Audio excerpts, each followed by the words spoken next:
দক্ষিণ চব্বিশ পরগনার সাতগাছিয়া বিধানসভায় খাগড়ামুড়ি পঞ্চায়েত এলাকার রামদেব সবেদা তলায় মহিষকট বিবিরহাট রোডের পাশে একটি পুকুর ভরাটের অভিযোগ রাতারাতি পঞ্চায়েত প্রধান শিখারানী নস্কর মণ্ডল ভরাট করছেন।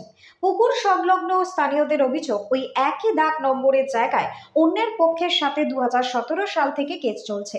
সে কারণে প্রধানের থেকে তারা কিছুদিন সময় চেয়েছিল। কোর্টের কি রায় হয় সেটা দেখার পর তার জায়গা নিতে। ওই জায়গায় প্রধানের কিছু শতক জায়গা কেনা রয়েছে। আরো অভিযোগ, স্থানীয় নেতা পিন্টু মণ্ডলের সহযোগিতায় জমি মাফিয়াদের নিয়ে এই পুকুর ভরাট করা হয়েছে। তবে দীর্ঘদিন ধরে পুকুরটি তারা ব্যবহার করতে বেশ কয়েকটি পরিবার। পুকুরটি ভরাট হওয়ার ফলে জলের সমস্যা হচ্ছে তাদের।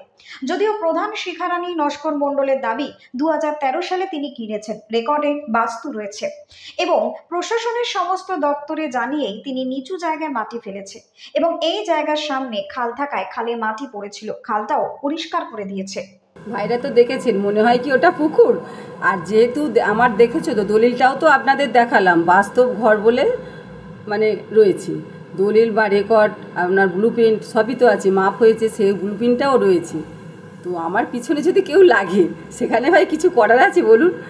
কাগজপত্র তো দেখলেই বুঝতে পারবে। আর আমি সেটা করি না, আমি সেইভাবে প্রশাসন থেকে, বিএলআর অফিস থেকে, জেলায় থেকে সমস্তভাবে তাদের কাছে চিঠি করিয়ে তবে আমি কাজ করেছি যে আমার একটুখানি নিচু জায়গা আছে, যেহেতু রাস্তায় মাটি ফেলার জন্য। আমি নাহলে বাস্তবে মাটি ফেলার জন্য ওটা করিনি, যেহেতু রাস্তায় খালে পড়বে মাটিটা, সেখান থেকে আবার তুলে তো আমায় ফেলতে হয়, সেই জন্য আমি এটা বলেছি। তারপরে আমি খালটা ভাই আজকে দেখেছো তো জিসিবি দিয়ে পরিষ্কার। আমাদের পুকুরটা হঠাৎ করে রাতারাতি কিছু গুন্ডা বা মোস্তান বাহিনী দিয়ে আমাদের খাগড়ামুড়ি গ্রাম পঞ্চায়েতের প্রধান মাটি ফেলে ভরাট করতে চাইছে। কি নাম?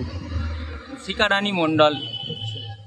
কি কারণে উনি ভরাটটা করতে চাইছে? উনি বলছেন যে আমার এই জায়গার উপরে কিছু শতক জায়গা কেনা আছে, সেই পরিপ্রেক্ষিতে উনি কিছু লোক এনে ভরাট করতে চাইছে। তার আগে আমাদের এই জায়গার উপরে 2017 সাল থেকে একটা মামলা দায়ের চলছে। ওনাকে আমরা আপত্তি জানানো সত্ত্বেও উনি আমাদের জোরজবরদস্তি এই পুকুরটা নিজের দখলের দাঁড়িতে নিয়ে, পুকুরে মাছ থাকা সত্ত্বেও সেই জায়গা উনি ছিঁচে জোর করে জমি মাফিয়াদের দিয়ে রাতারাতি মাটি ভরাট করছে। ব্যুরো রিপোর্ট, নিউজ বঙ্গ টাইম।